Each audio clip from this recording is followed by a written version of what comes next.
វប្បធម៌អរិយធម៌និងសង្គមធម៌មកថាតើវប្បធម៌អរិយធម៌និងសង្គមធម៌មានន័យដូចម្ដេចចំណុចទី1អរិយធម៌តើអ្វីទៅជាអរិយធម៌នេះសំដៅទៅលើអ្វីពីអរិយធម៌នេះមកពីពាក្យអរិយបូកនឹងធម៌អរិយនេះប្រែថាប្រសើរខ្ពស់ថ្លៃថ្នូររុងរឿងហើយចំណែកឯធម៌នេះមានន័យថាធៀបឬក៏ភាវៈត្រត្រង់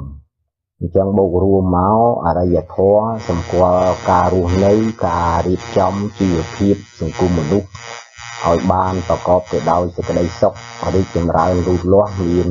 របៀបរៀបរយល្អមានគ្រឿងប្រដាប់ប្រើប្រាស់ជំនឿចំណេះដឹងទៅតាមចំណង់ចំណូលចិត្ត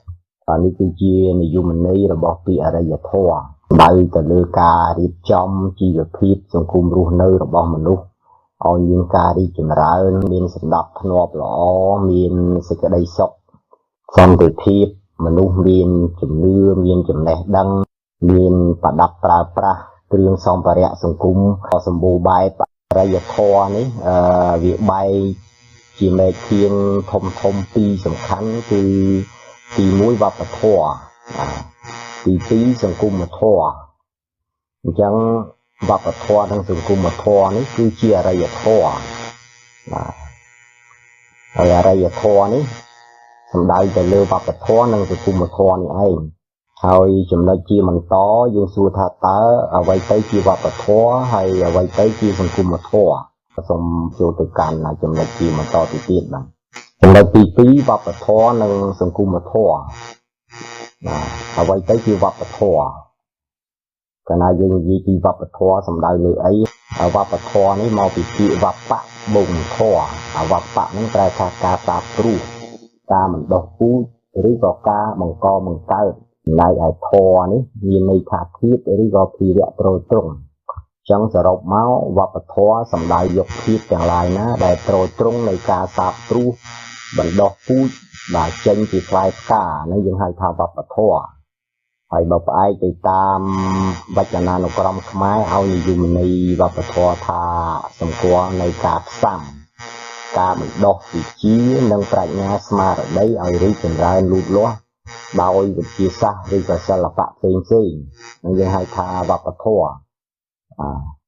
ចឹងវប្បធម៌នេះសម្គាល់ទៅលើការបណ្ដោះនៅវិជ្ជា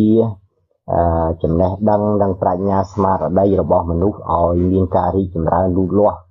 តែចុះចំណែកឯសង្គមធម៌បាទមានន័យយ៉ាងម៉េចពាក្យសង្គមធម៌នេះមកពីពាក្យសង្គមបូកនឹងធម៌បាទសង្គមនេះប្រែថារួបរួមឬក៏ប្រមូលផ្ដុំបាទយើងឲ្យន័យដល់ខ្លីចំណែកឯធម៌នេះគឺជាធាតុឬក៏ភាវៈត្រត្រង់ចឹងសរុបមកសង្គមធម៌នេះគឺជាធម៌ទាំងឡាយណាដែលត្រត្រង់ការរស់នៅរបស់មនុស្សនិងបណ្ដោះសេចក្តីសុខរបស់មនុស្សជាតិតាមរយៈគ្រឿងសម្ភារៈប្រដាប់ប្រើប្រាស់បច្ចេកទេសបង្កើតផលិតផលឬក៏តាមវិធីរៀបចំសង្គមមនុស្សបាទដូចជាសេដ្ឋកិច្ចសង្គមគិច្ចនយោបាយឬក៏តាមស្ថាប័នផ្សេងសម្ដៅទៅលើការត្រត្រង់និងការរៀបចំ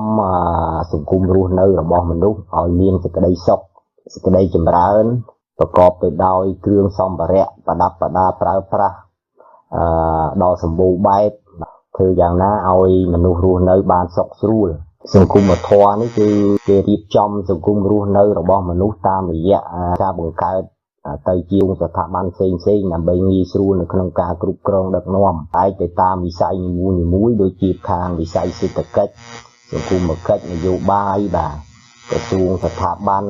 ផ្សេង